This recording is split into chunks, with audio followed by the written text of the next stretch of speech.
Thank you everyone for joining us and welcome to Berkeley Lab STEM Career Talks. This is our opportunity to showcase different careers in STEM with Berkeley Lab scientists and along with colleagues from across the country. My name is Elisa Batale and I am the content and instruction coordinator for the K-12 STEM education and outreach team, part of the government and community relations office here at Berkeley Lab. Lawrence Berkeley National Laboratory is one of the 17 Department of Energy national laboratories located in Berkeley, California. Berkeley Lab has been recognized for its leadership in innovative research and team science for close to 90 years. And as of 2020, the lab has been recognized with 14 Nobel Prizes and credited with the discovery of 16 elements on the periodic table. We are very excited to continue talking about the work of researchers and staff here at the lab and with our colleagues outside of the lab from across different STEM fields. For our previous career talks, we talked with scientists who use artwork to communicate science, scientists who work on the privacy and security of our data, and scientists who work outside of the normal laboratory setting and out into the field. All of these past talks have been recorded and are on our K-12 program website. So I highly encourage everyone to check them out. And as a little preview, in 2 weeks, we will be having our final talk for the year, and we will be talking with scientists who are building problems to solve some of the world's, building products to solve some of the world's toughest problems. Today, we'll be discussing with our researchers who work in the field of quantum science, an area that's often thought as abstract and complicated, but our researchers will share how they persevere through challenging problems as pioneers in this science of the future. Our panelists will first introduce themselves and then talk a little bit about the career trajectory, and then we will get into discussion where they can share more about their work and experience in the field. So please, if you have any questions, put them in the chat box and we will get to them later on. Also, this talk is being recorded for future students. Okay, so I'd like to get started and introduce our first speaker. Dr. Charles Brown is a postdoctoral scholar and Ford Foundation Fellow at the UC Berkeley Department of Physics. So Charles, please go ahead, turn on your camera, and thank you for joining us. Great, thank you. Very happy to be here and to talk with everybody. So yeah, as Elisa said, I'm Charles Brown, a postdoc in the Ultra Cold Atomic Physics group at UC Berkeley. It's the Dan Stemper Kern group. And I think about quantum science all the time. I'm a quantum scientist. I think that, as Elisa alluded to, there's a lot of excitement around quantum, and there are many different aspects of quantum science that are going to have like really, really profound impacts on the future. And so it's a really awesome opportunity to get to talk to everybody about the way in which I do quantum science. I'll tell you a bit about my journey here. It's very, very winding. And all it took about 6 years for me to get my bachelor's degree.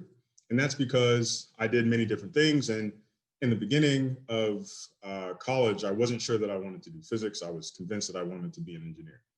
So I grew up in Las Vegas. I went to a completely average public high school that didn't even have an AP physics class or AP chemistry for that fact. I tried to take that class and it was canceled because of low attendance. So that sort of tells you about the kind of public school environment I came up in. Despite the fact that we didn't have a lot of resources for science, it was very, very dedicated to doing science or engineering. I mean, I think in hindsight, I've sort of always wanted to be a scientist long before I even knew what that meant. And so, that sort of sets the stage for why the beginning of my path was winding. I'm also a first generation college student, so I think that there are a lot of things that I had to sort of learn along the way that weren't particularly clear to me as I was coming up through high school, especially because I didn't even have internet at home, I think, until I was maybe a sophomore or junior in high school. Okay, and so I actually ended up graduating high school a little bit early, and I was a wrestler in high school, and I loved wrestling, and I got an opportunity to wrestle in college. And so I took this, offer to wrestle in college in this city here. This is a picture of a really small town in Northern California called Susanville. I wrestled at Latin College for a couple of years. And there was a very abrupt end to my wrestling career, in part because I was supposed to go and wrestle in a big Division I wrestling program, and unfortunately that program got cut due to some redistribution of funds from Title IX, which is okay. I think it's a good thing that sports were made more equal, but that made me have to really reconsider what I was doing with my life at the time. And at that point, I decided, like, okay, I'm going to just stop wrestling. I'm going to completely focus on my academics. And in order to do that, I actually needed to leave where I was. And so I ended up going back home to Las Vegas, where I'm from, and I stayed there for a year, went to a local community college. While I was going to a local community college and taking physics and calculus, I was also working like 35 hours a week at a pizza place. I can make a mean pizza, by the way.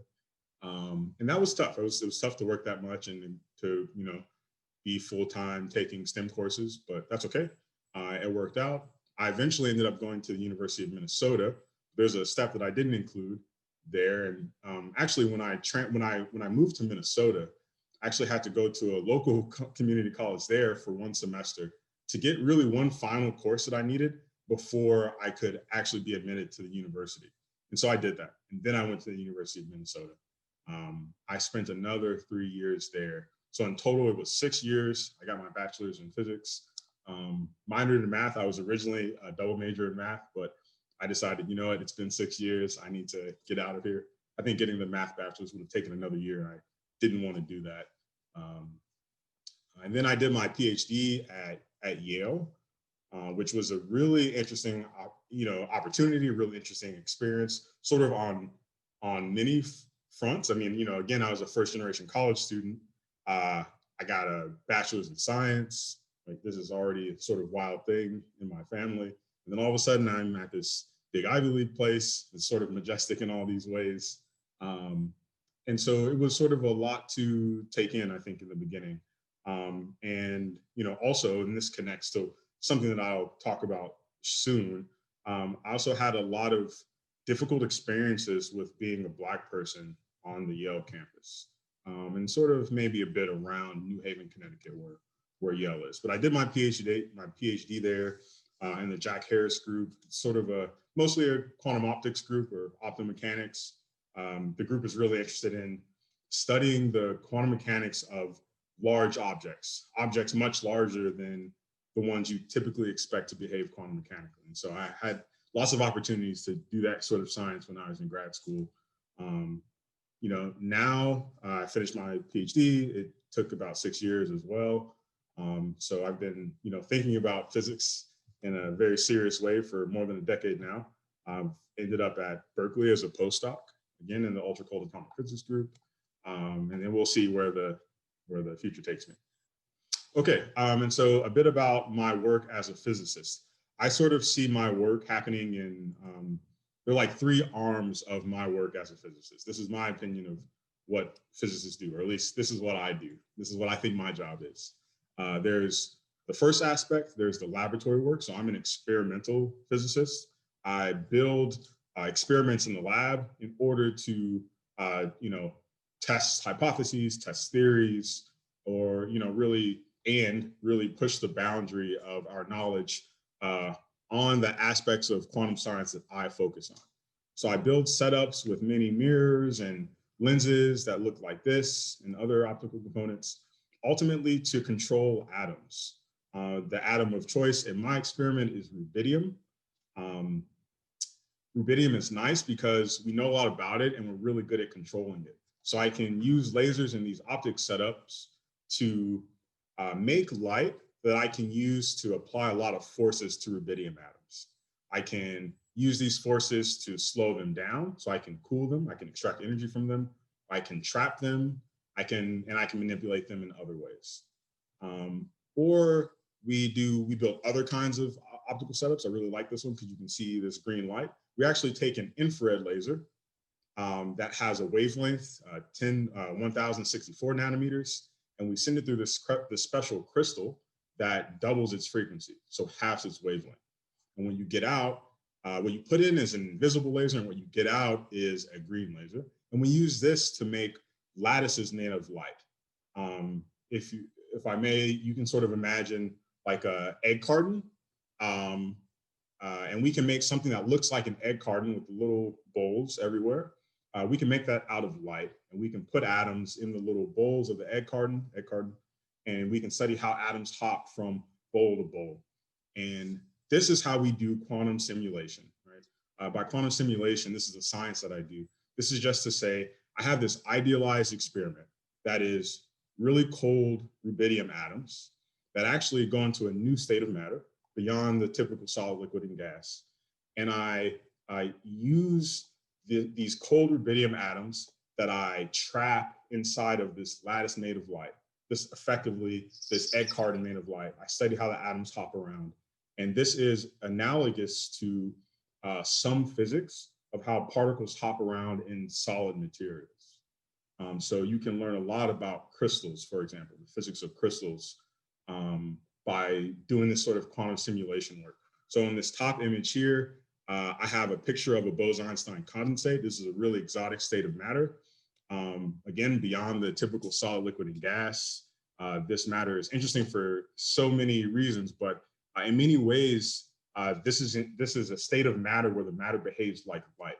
So a lot of the same properties that light have, for example, diffraction, are exhibited by this Bose-Einstein condensate. And I just wanted to mention that this thing is about 50 nanokelvin. It's a tiny, tiny fraction above the absolute coldest temperature allowed by quantum mechanics. This is really important for our work. So we take these kinds of states of matter and we throw them into a lattice made of light that looks something like this, where all the dark regions, this is where the atoms want to go. So I study how atoms hop from here to here, or here to here, or anywhere around this structure of black circles. And this allows us to learn about some physics of interacting quantum particles in real materials. Okay, so there's my experimental stuff, my science stuff. And then the last part of, I think, my job as a professional physicist is to do outreach and advocacy. These things are incredibly important to me. So I wanted to highlight Black in Physics. Myself and 11 other organizers put together this organization, not an organization, I don't know, it's a group of people, we're not an organization yet, but we're really trying to build community for Black physicists. There's already this really great group, the National Society of Black Physicists, but we wanted to do something really far reaching on an online platform, so I would check that out. This is all about celebrating Black physicists, our achievements and our contributions to the Global Physics Initiative. And so that's one thing that I do, build community, advocate for minorities in physics, minorities in STEM. And one particular way that I've been able to do that recently is by publishing articles speaking about issues of diversity and inclusion in journals and magazines like the ones listed here. Thank you so much, Charles. It was great hearing from you, and I'm looking forward to talking to you later during our panel discussion. All right, so our next presenter is McKenzie Metcalf, who is a postdoctoral scholar at the Berkeley Lab of Computing Sciences, and she will share with us her career path and work. Thank you. Hi, thank you very much. So I'm McKenzie, and I kind of like to start by talking about this photo or this art piece here on this first slide. So when I was in high school, I went to high school in Dixon, California, which is just about 45 minutes north of Berkeley. And when I went to high school, it was considered one of the worst high schools in the state. It was so bad that they were going to shut it down and turn it into a charter school. So in order to not have the school shut down, they started these new programs to try and get academic excellence up. And one of them was the Arts and Design Academy. And it was really only through this Arts and Design Academy that I could actually take physics.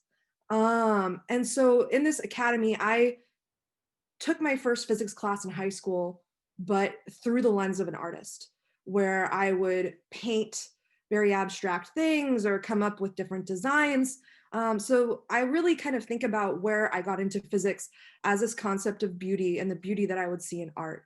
So this photo here, when I was in graduate school, which I'll talk about, I worked with this art coalition where we coupled scientists to artists to be able to kind of describe and illustrate our research. So when I was in graduate school, I worked on those lattices that Charles just told us about. So if you look behind this painting, you'll see those that egg carton shape that he was mentioning, and you'll see some other plots in the back, and those were the dynamic simulations that I ran to see how fermions, or particles like electrons that are in atoms, move throughout the lattice. And so I really connect with this seeking truth, which is kind of the philosophical thing that leads me in theoretical physics, and understanding beautiful things like dynamics of particles and materials. So to get started, I mentioned I went to a pretty poor high school, but I was a top student there. And in California, especially in the Valley, Sacramento or Central, when you're a smart student, you go to like Cal Poly in San Luis Obispo. And I didn't really know what I wanted to do with my life. And I didn't have a lot of good exposure to scientists and engineers. And I just knew I was good at math and I cared about the environment. And so I became an environmental engineer at Cal Poly. And I was at Cal Poly for 3 years. And when I was at Cal Poly in the engineering classes, most of the times I was the only woman in the class. I also didn't go to private schools like a lot of my classmates did. And I didn't really learn a lot of the things that they already knew. So I was very intimidated to get together and study and things like that, because I was so scared I wasn't going to be smart enough or I would fall short. And this led to a very negative experience there in the environmental engineering program. And so I left and I dropped out of college and I took a year off and I worked a job as an environmental lab assistant at a wastewater treatment plant. And I wasn't happy. My mind wasn't stimulated. There was something I needed. And so I actually went to a community college, Sac City, and I took some advanced, because I'd already been in school for 3 years in an engineering program. So I took some advanced mathematics courses to get some better grades. And I really realized that I wanted to do physics and that I loved physics. And when I was at Cal Poly, it was really the only science-based class that I liked. And so I worked my butt off to get a better GPA, to transfer to St. Mary's College in Moraga, which is right around the corner from Berkeley, and a liberal arts school, very small. It was the physics and engineering program. It was very small, but I loved it. And I was able to discover my love of physics. I realized that I loved lasers, and I took this, what we call this NSF undergraduate research internship at a school in Texas. And I worked as an atomic physicist or a molecular physicist doing spectroscopy and playing with lasers. And it was just the greatest thing I'd ever done. And I still had this feeling, though, that I wasn't smart enough to be a PhD scientist. And I felt that I needed to go get a job. Like that's what people did after undergrad. They went and got jobs. And so I had 2 different jobs before I actually went and got that, applied to graduate school. The first job was working in sales, essentially, for a startup. I was very unhappy and found myself just reading physics texts all the time in my cubicle. And so that's where I started studying for the GRE and was like, I gotta go to grad school. I can't stop doing this physics thing. This is just who I am. And then when I was waiting for grad school, I had graduated already. So I worked in marketing for St. Mary's, doing communications for alumni and development and things like that. Totally not physics related. And I got a call from Lawrence Livermore National Lab that there was an internship for me to work at the National Ignitions Facility on these very powerful lasers that they use for fusion. And it was like my dream job, everything I'd ever wanted, to really be a physicist and to be at a research institution for the first time in my life. And so I went to Lawrence Livermore right before I started graduate school. And I went to graduate school at UC Merced, and I was one of the first few PhD students to graduate from UC Merced with a PhD in physics, because it's a very new college just getting started. So when I started there, I wanted to be this laser physicist. I thought I was a laser jock, but didn't work out with the experimental groups there. And I was feeling really lost. And we got this new professor who had just started and had come from Los Alamos National Lab. And when he was describing his research, it was everything I wanted to do, but it was theory. And again, I still didn't think I was smart enough to be a theorist. But I took the leap anyways. And I started doing theory, and I started learning about quantum mechanics on a deeper level. And since I didn't really go to Ivy League schools, I went to a little liberal arts school, there's a lot of learning that I had to do on my own. Learning how to compute, learning how to code, learning how to think about some of the hard abstract concepts where we didn't have classes available. So it was really like self-driven research. And so I was at Merced for 5 years, and I ended up getting my doctorate in physics. And now I am at Lawrence Berkeley.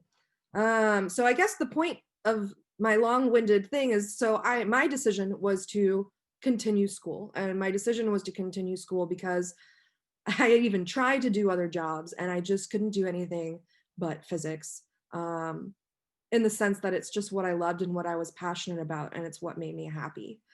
So that's why I went this route. And I really credit going into a smaller classroom size, like at the liberal arts schools, where I was able to flourish. All right, so to talk about, I ended at grad school, and now I'm at Lawrence Berkeley National Lab, and I'm a postdoc, and it's a dream come true to finally be at Berkeley, especially going to St. Mary's, which was right around the corner. And so it was always like, I was always in awe of these scientists, and now I'm here. So what am I doing? I'm working on quantum computing, as we talked about. And so specifically as a theorist, I am looking at quantum algorithms. So when we talk about quantum computing, we have what we call classical computing. So at our DOE facilities, we have what we call supercomputers with lots of processing power to solve very hard problems for science and engineering. But we think our quantum computers can do better. And so we want to design algorithms to be able to show an advantage of our quantum computer over these supercomputers. And an experiment was done last year by Google that got a lot of press, where they were able to show that they could perform a calculation faster than the supercomputer, and they were able to show quantum advantage. But we're not really at a place right now where we can be solving practical problems that will show a quantum advantage. So the Google one is a contrived problem meant to show the power of their computer, which is very powerful. But when we want to think about applications for quantum computers, we need to have more qubits, or how we store information on quantum computers. So one of the problems is these quantum systems, these qubits, need to be kept very cold. And they need to be put into these big refrigerators that I'm sure Cosra will talk more about. And you can only fit so many qubits in a refrigerator. So what about connecting refrigerators? Well, if we want to connect refrigerators, we need to be able to transmit information between them. And a good way to transmit information, like we do with cell phones and the internet, is we use optical cables, telecom frequency optical cables. But the qubits operate at a different frequency than the optical cables. And so we need to be able to convert information from these qubits that you see in a fridge into what we call photons that can travel around the US and around the world and even into space. But this is a very challenging problem. And so this project right now is we are going to be using artificial intelligence algorithms like the ones that they use at Google Brain to solve like Go or play chess, called reinforcement learning, to be able to develop control methods to do this transduction process. And this is kind of a cool project that got started this year by some friends of mine. And I'll kind of tout just because of, I guess you could say, the kernel of how this idea emerged.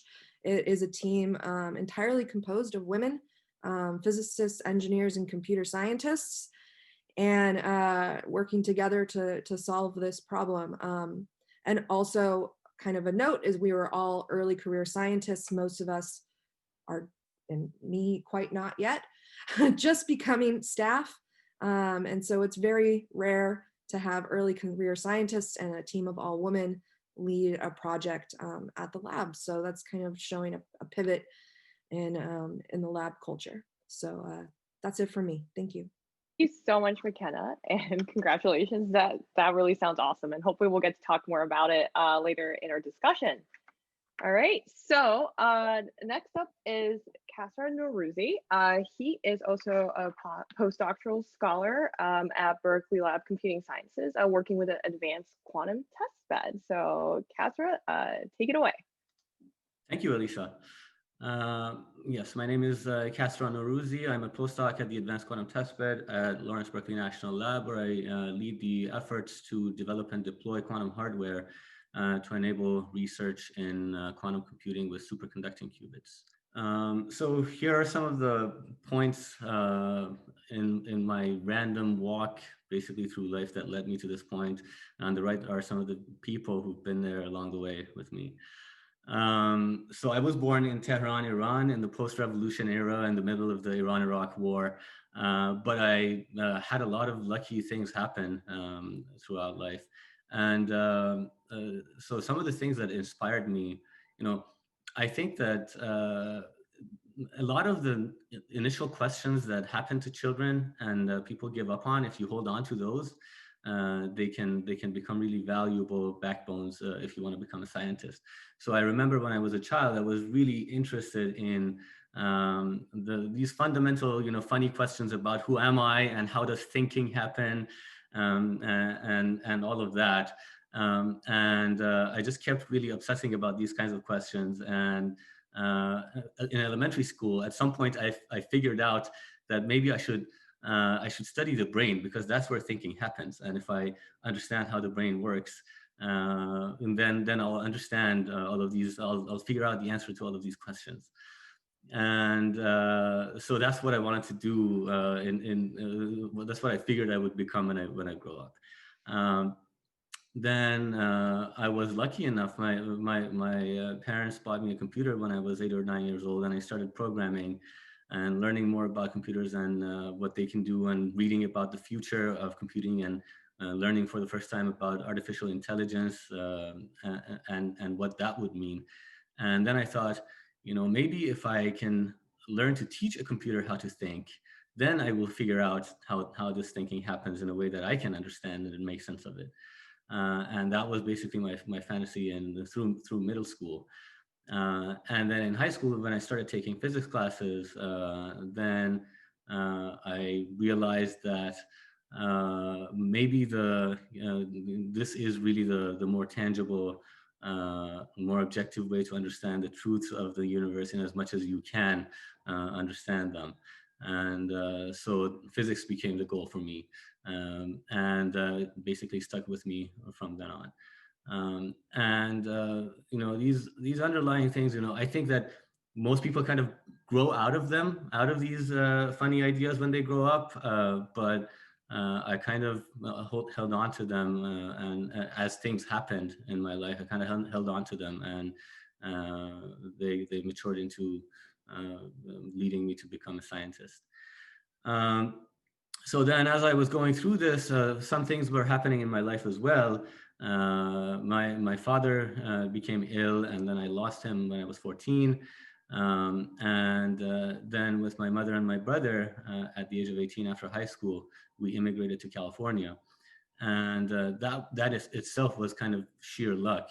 My uncle had immigrated to the US right before the revolution, and to study on a student visa. And then the revolution happened, and he decided that he was not going to go back. And he went through a lot of trouble and difficulties until he was able to become a citizen. And then he applied for his extended family. And then it took 13 years for us to go through that extreme vetting process. And and get our green cards. And that was something that was completely beyond my control, that was happening as I was growing up. And then when I was 16 or 17, I finally got that green card. So this is, sometimes you just have to hope for the best of luck to happen to you as you hold on to your dreams. We came to the Bay Area actually directly. The really strong STEM education K-12 system in Iran had really prepared me to attend UC campus level education. But you can't take the SATs in Iran, and my high school diploma was unrecognizable here. And so that basically meant that I had to go through an alternate path. And so I ended up going through community college. So I went to Diablo Valley College, which is just half an hour northeast of Berkeley, and took the coursework there that was necessary to transfer to Berkeley, which I did later on to finish my undergrad. And at that point, I still really wanted to become a physicist. I remember I was a big fan of Star Trek, Star Trek, Stargate, watching all of these series and really wide-eyed and imagining what could be possible. And that really fundamental interest in the nature of the universe and physics was really strong in me back then. And I really wanted to do that for my bachelor's as well. But I wanted to have both the theoretical side and the hands-on side of things. And at the same time, having an engineering degree for undergrad is more valuable. If you want to do physics, you have to really get a PhD. And so I majored officially in EECS and did electrical engineering and computer science, and minored in math and physics at Berkeley. And those were very interesting times and very rewarding. But then after I finished, I was really thinking deeply about what I wanted to do for grad school, for PhD. I wanted some project that would be really interdisciplinary and have different aspects to it and be complex. And as I was thinking about that and tried to pin down what it would be that I would work on, I started working as a tutor and teacher. And this is something that I had started working as a tutor in community college as I was getting through college. And I realized that I really loved teaching. And so I kind of went back to that. And I worked as a teacher at a prep school and tutored. And at the same time, I had developed this deep interest in humanities as well, and sociology and psychology and the arts. But I had no time for that at Berkeley when I was going through all of these technical courses. So as I was teaching, I went back to community college, this time Berkeley City College, and took a few courses in that. And that was really rewarding as well. So a couple of years off there, and then I came back to Berkeley for grad school, for PhD. I was, it's really a lucky situation what you have here at Lawrence Berkeley National Lab. All of these complicated multidisciplinary projects, theorists and experimentalists from different fields working together. And I was in this really lucky situation again, building an X-ray microscope, working with engineers, physicists, different fields together to accomplish the goals of that project. And that was my PhD. I'll talk a little bit more about that in the next slide.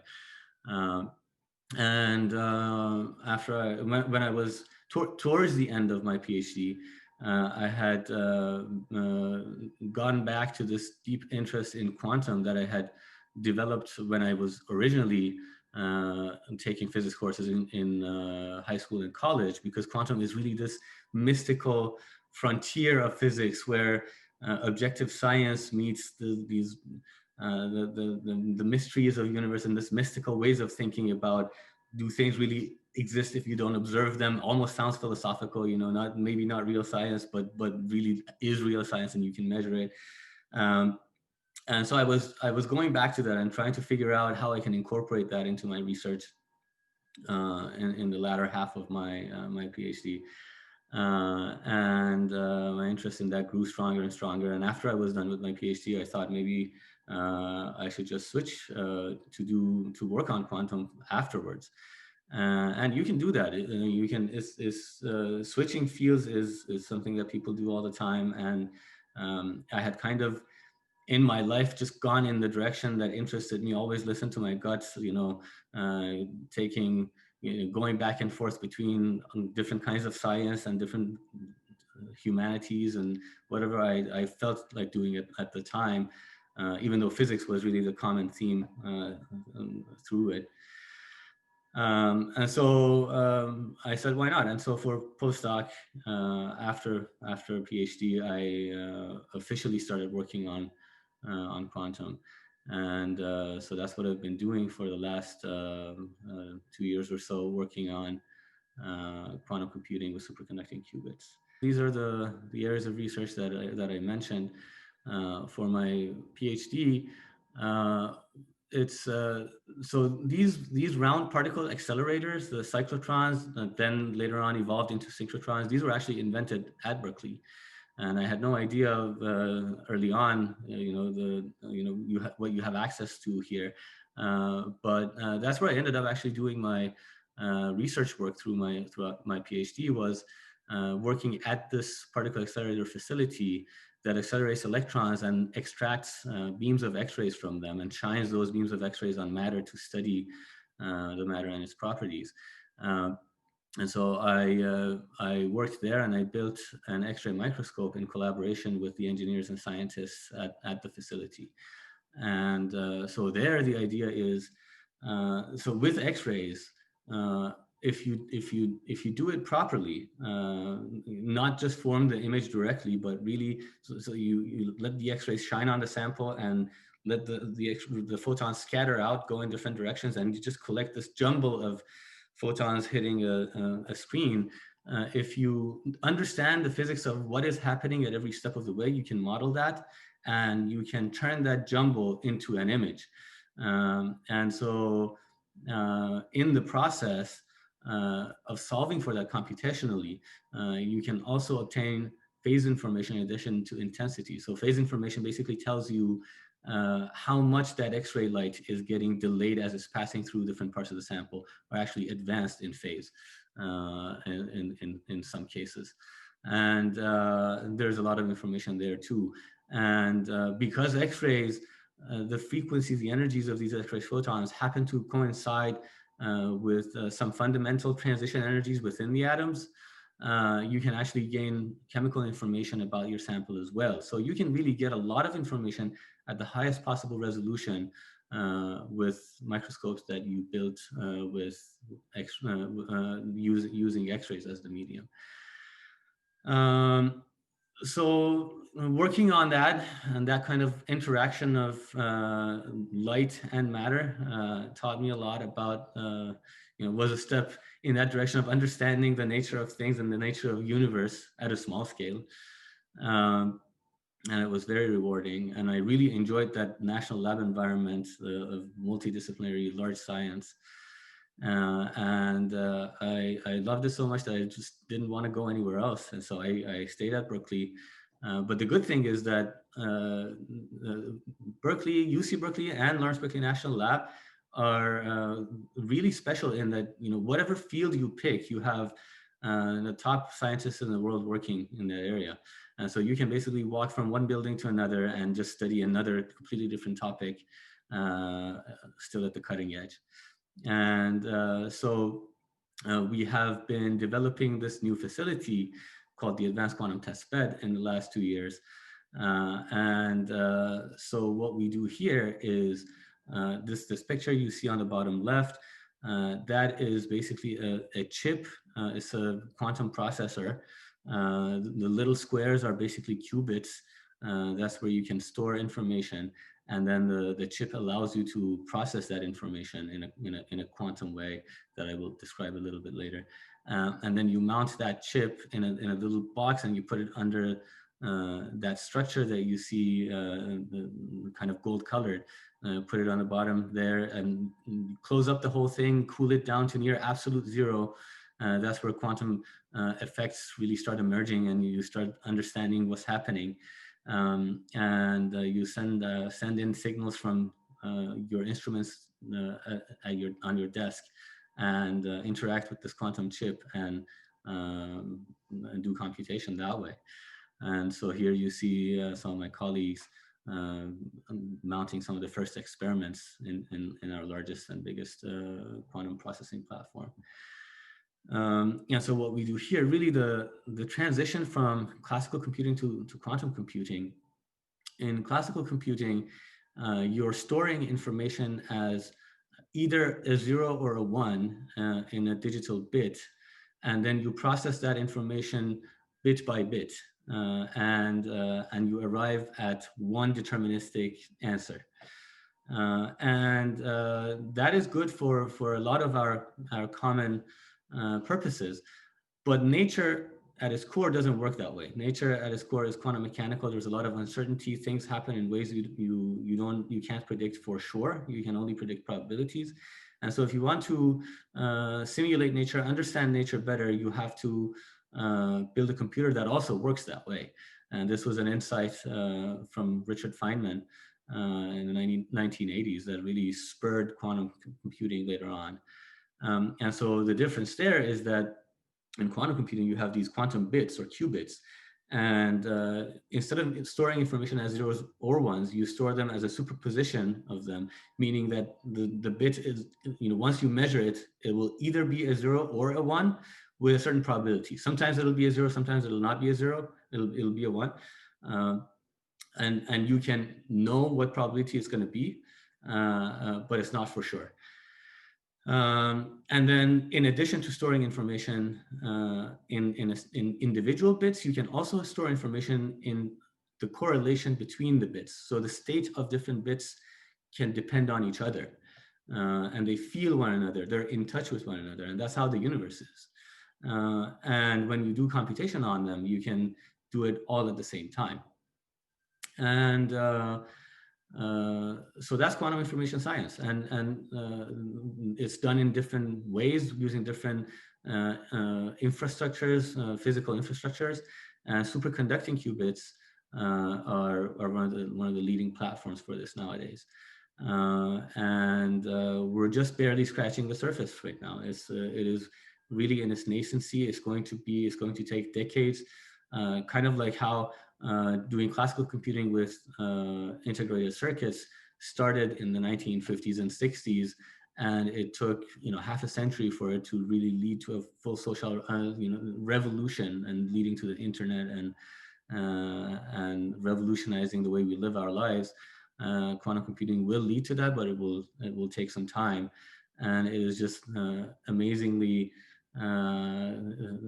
lucky for those of us to be involved in it at this stage of it. But it's going to be a great journey, and doing it with all of these amazing people from the theory side, the experiment side, different backgrounds in personal life and in technical life is an opportunity that I have at Berkeley that I'm really thankful for. So that's it for me. All right. Thank you so much. And so now I would like to introduce my co-host, Edith Lai. She'll be monitoring the chat box. If there are any questions, again, please pop it in. And she will ask the questions to panelists. But I'll let Edith introduce herself. Hi, everyone. So I'm Edith, also part of the K-12 team at Berkeley Lab. I work with Elisa specifically on digital media. So as she mentioned, I'll be co-hosting. So if anyone has questions, you can pop them in the chat now. But we also have some prepared questions of our own. So I'd like to invite all the panelists to turn on their cameras once again, and we can start having a discussion. All right. Thank you, Edith. Okay, so I will actually start with a question on perseverance. The three of you have shared your career pathways, and Charles, you called it like windy, McKenna like nonlinear, and the detour signs, and Kasra, random walk. It's just, there's so many different pathways, and it seemed like there were a lot of challenges going through that as well. So my question to the three panelists is, how do you all persevere when solving the challenging problems, especially thinking through the pathway, the rigorous education pathway that you all took? And so maybe we can start with McKenna, then move on to Charles and Kasra. Just want to let you know we have about 15 minutes left. So, shorter answers, and then we can move on to another question. Thank you. I'll be quick. It's kind of silly. I actually would use this meditation, and I started using it in undergrad because I was very intimidated about going back to college. And it was about, it was like a positivity thing, but it really was like my grades, my research, this stuff outside of me is not a reflection of who I am. Like, I know who I am. I'm going to stay positive, and even if this goes totally south, I'm going to be okay. And honestly, I used it for my defense, my dissertation defense. I used it for going and presenting this LDRD. Like, whenever I am really scared about how I'm going to be judged, I do that meditation. So if I had to quickly sum it up, I would say I've been able to persevere through like goals and principles, community, and then also like trying to like read work from our humanities friends about the human condition. So as far as goals and principles, I'm a very forward-thinking person. I'm a very principled person, and I care a lot about being a good person. And so if I'm being a good person and I'm working hard towards my goals, I'm like already very happy about my life. That makes me feel good, and that allows me to feel like a certain confidence in what I'm doing, in a way that's like unshakable by other people. However, I had a hard time really living by that when I got to grad school, and I was dealing with a lot of anti-Black racism. And that was a time where, at least for a year in grad school, I'd like really questioned whether I belonged in physics. And one thing that was super useful for me was finding community of people who were more like me, minorities in physics, where I can like talk to them and just like talk about science without all the extra racist nonsense. That was super important. And then also I talked a lot to my humanities friends, like PhD students in history and, African American history and all these things, about all kinds of like social historical issues, and psychology friends about things like imposter syndrome and stereotype threat, and like learning what it really means and how it affects us. And so all of these things together have allowed me to persevere. Yeah. I in my life, what my experience has been is that you face a lot of different difficulties of different kinds as you grow up, and what really helps in building up that perseverance is if the difficulties that you face at each stage is really commensurate with the abilities you have, both internally to you and also the support structure, the family, friends, society around you. And if you're lucky enough that that's a good match, it basically vaccinates you. And every time later on in your life, when difficult things happen to you again, you go back internally and you think about, you draw upon the strengths that you've developed so far. And hopefully you won't be faced with something you're not ready for that will completely crush you. But if it happens in stages that are right enough, then eventually you'll become really strong, and you'll be able to have resilience towards everything that happens to you. But yeah, it's basically this series of facing difficulties, overcoming them, and then using them as to draw upon as points of strength later on. Yeah, thank you all for your answers. It's definitely important to have a strong support system or a community that you can lean on when you come across challenges. So a lot of you have also mentioned in your intros interdisciplinary work. You've talked about being interested in multiple subjects or being interested in theoretical versus experimental physics. So I wanted to ask what kind of collaboration you all do right now or in your grad school research between different fields, whether that be across physicists or across science and humanities. So I'll start with you, Charles. You just mentioned, talking to your humanities colleagues while you're in grad school. Yeah, so I'll say something really quick about the humanities thing. I think that the community of physicists could learn a lot from our humanities friends.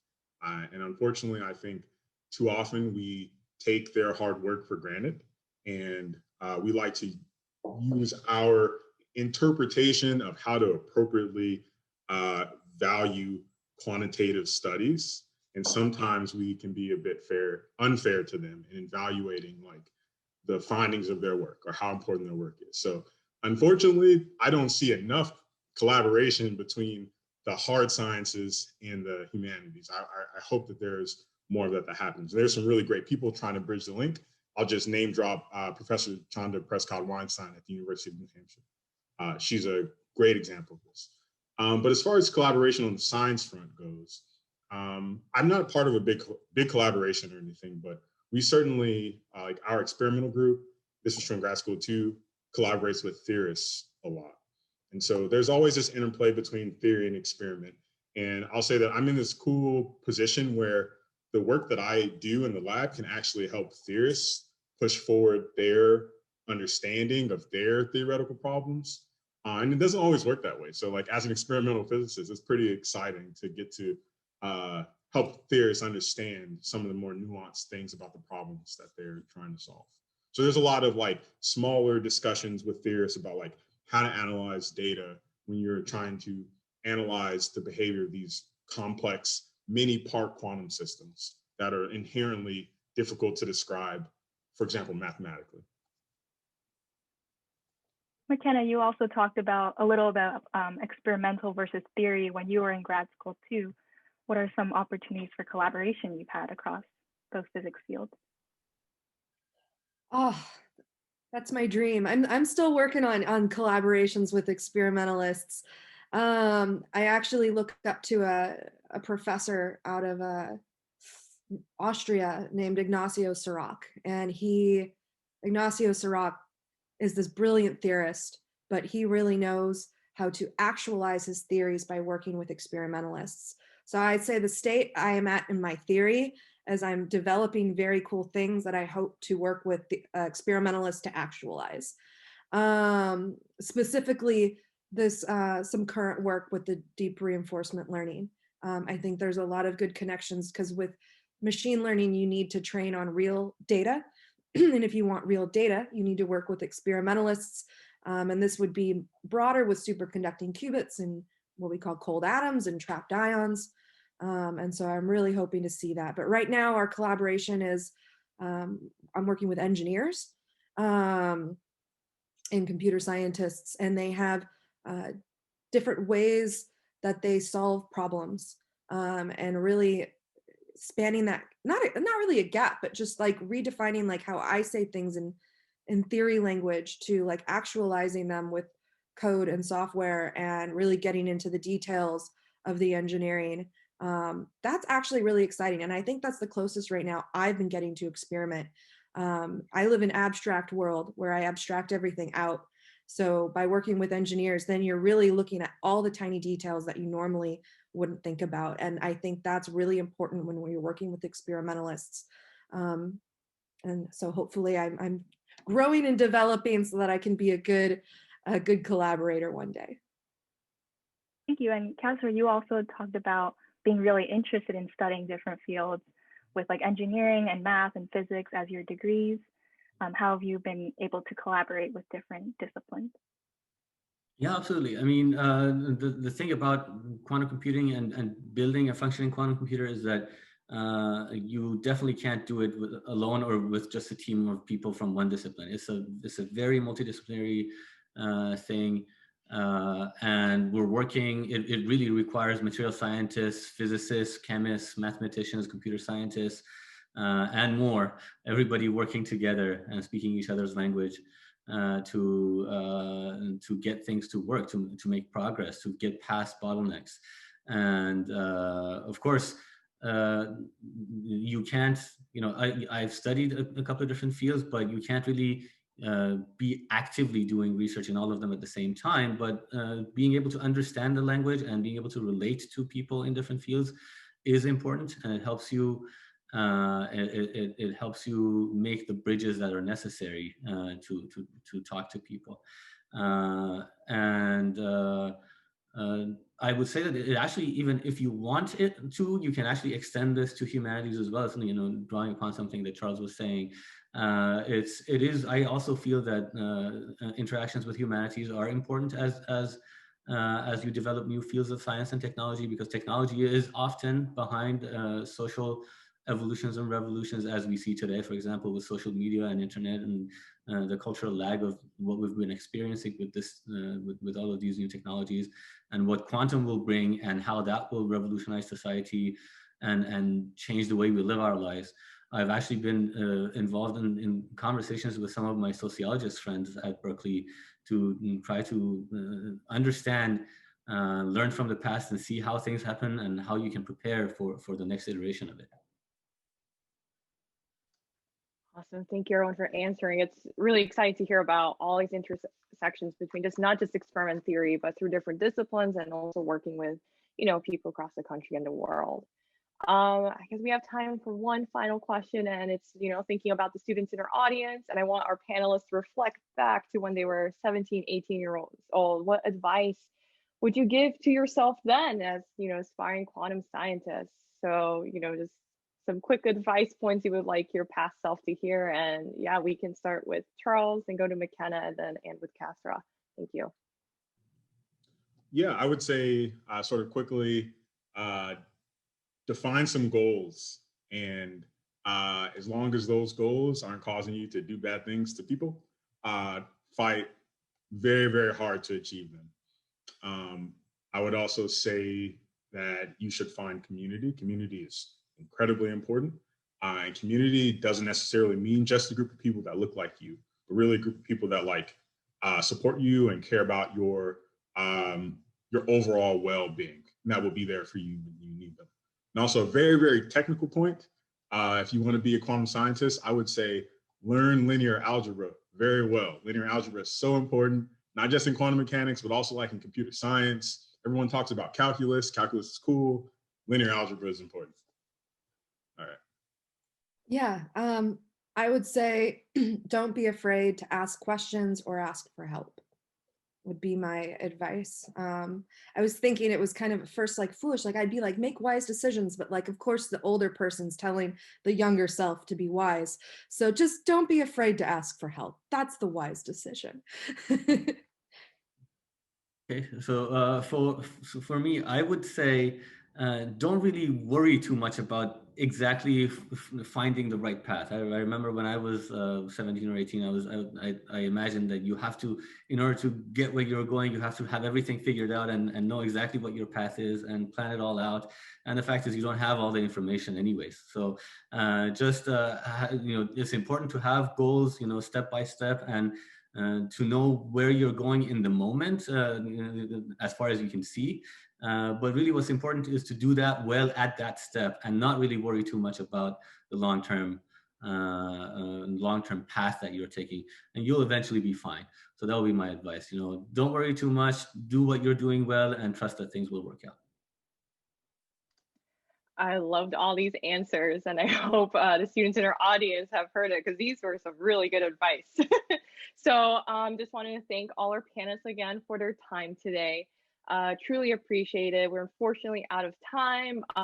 Edith did put a link to our website earlier where you can see a recording of this, as we have recorded it for future students. But once again, it was so exciting to hear from all of our panelists. Thank you for sharing your stories. And thank you for sharing your current research. I just want to know even more, but I guess that's all we have for today. And so thank you again to our panelists. Thank you to our audience for staying with us for this past hour. I hope you enjoyed it as much as I did. I hope everyone has a fantastic Friday and a fantastic weekend. Thank you so much. Bye. Thank you all for joining us.